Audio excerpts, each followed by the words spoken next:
This is Ryan Gorsey, publisher of BearTerritory.net, FirstScout.com, here at California Memorial Stadium with Mike Vernon of the San Francisco Chronicle, and it's this week's edition of 3 and Out. We have 3 topics today to discuss about Cal's second Pac-12 game and the home opener, the Golden Bears versus the Colorado Buffaloes. Last week, Colorado beat Hawaii 21-10, a pretty tight game, but boy, Nelson Spruce certainly had a good day. But we're going to start, my first point, the Cal defensive line versus the Colorado offensive line. The interior of that line, 2 seniors at guard. You have, you have Kaiwi Crabb and Daniel Munier on the at the guard positions. Then you have Alex Kelly at center, who played 12 games last year. That's going to be a really interesting matchup between, you got Mustafa Jalil and you have Austin Clark there on the inside against probably the most veteran part of the Colorado offensive line. Well, Jalil's looked really good this season. It's an interesting matchup. Clark's a little undersized, but I think he's held his own. And really, Brennan Scarlett has looked very, very good. He's healthy. And the Cal defensive line has been a bit of a surprise to me. Well, same with the whole defense until the fourth quarter last Saturday. Yeah, the fourth quarter, of course. It ended with that Hail Mary that has all Cal fans doing this right now, just twitching a little bit. But there was a lot to like about that game. Until that last play. And so I think they've looked pretty good for the most part this year. And it'll be interesting to see how they go up against a veteran, physical group like Colorado has. Next point, of course, is Nelson Spruce. What were his numbers last week, Mike? Well, I don't know what Spruce's numbers were. I know Cal had a hard time covering Caleb Jones at Arizona's top receiver. He was, Pac-12 something or other of the week? I believe he was the offensive player of the week. Yeah. He had 13 catches for 180-something yards and 3 touchdowns. Cal couldn't stop that guy. Nelson Spruce has been tearing up defenses. It's a matchup that's got to make Cal fans nervous, and we'll see how those Cal cornerbacks and safeties can do. And it'll be interesting to see if Stephen McClure, who has a hurt calf muscle, will be able to play on Saturday. And it'll be interesting. He was out there practicing a little bit today. We did see Darius White, who saw times on special teams on Saturday. We saw him practicing with the defense. So it'll depend. Obviously, the safety depth, how they played that Hail Mary was a concern, and that's something they've addressed. And having McClure back, obviously, it looked like it really that could really be something big for Cal, particularly dealing. It is important. It's very important. So we'll see. We'll see how McClure, if he can play, I think it'll go a long way in slowing a guy like Spruce down. If Cal's left with Griffin Pyatt and some other guys that aren't the starters, the core of that D, pass defense could be questionable.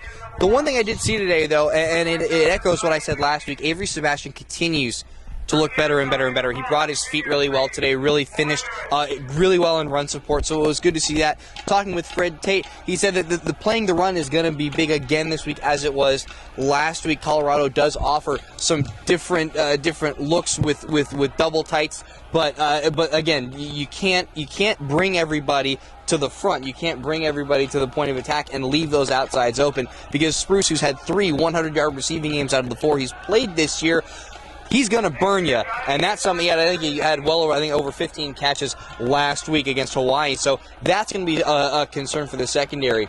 Last thing we want to talk about, the running game. For the almost for the first time since October of 2009, Cal had 2 100-yard rushers. Khalfani Muhammad was 2 cotton-picking yards away from it. Daniel Lasco had over 120 yards for a career high.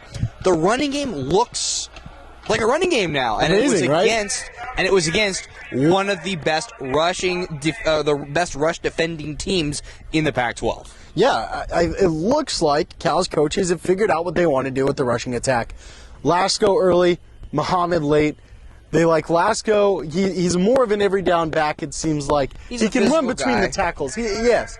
Muhammad, against a tired defense in the fourth quarter, can use his speed to really burn some guys, and that's what happened against Arizona. And all of a sudden, hey, we got a plan. They got a rushing plan. So that's what it looked like on Saturday. And here's the thing I think a lot of folks have to remember about Saturday. It's kind of just a word on Saturday's game. What Arizona did to the Cal defense, that's what the Cal offense did to the Arizona defense early on, and that is the Bear Raid at its heart. That's what it's supposed to do. Playing at tempo, playing at speed, that's ideal. Cal got a taste of its own medicine a little bit, and that's what we're going to see once we get into the later weeks of the season. When you see Cal play against Washington, play against UCLA, playing against Oregon, that's what you're going to see. You're going to see a little bit more of that, and frankly, having gone through that game, now Cal knows what it's going to face when it's on a little bit more of an even playing field than it was last year, when Cal was just getting shellacked game after game after game, and there wasn't a give and a take, and it wasn't tight at the end. So I think having that running game, the important part for me, in the third quarter, Cal had 10 passing plays compared with 6 rushing plays. That's taking out sacks. In the first half, it was, I believe, within 1 or 2 plays of each other. They were dead even. So my philosophy is, don't change, baby. Don't change. Do what you do well. Continue to do it. Don't go away from what's working. And Cal went away from that a little bit. If you stay consistent, your offense is going to be consistent. Absolutely. The rushing game was going well. I don't know why you go away from it. Maybe you're faced with a couple second longs, and Cal decided, well, we threw all over them in the first half.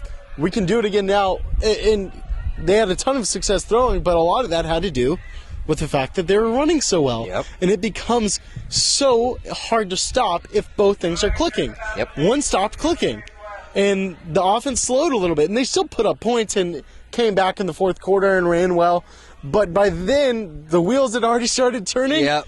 and Cal was in trouble. And so what you got to do, again, stay with what works. Right now, it looks like the running game is starting to work, and Colorado's not a very good rushing defense. So I think that might be a little bit of a plan. Also, it'll be 73 degrees and sunny.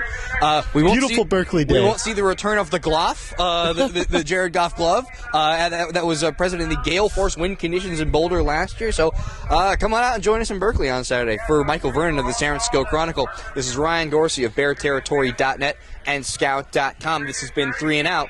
Thanks for playing along. We'll catch you on the flip side. You know it! You tell the story!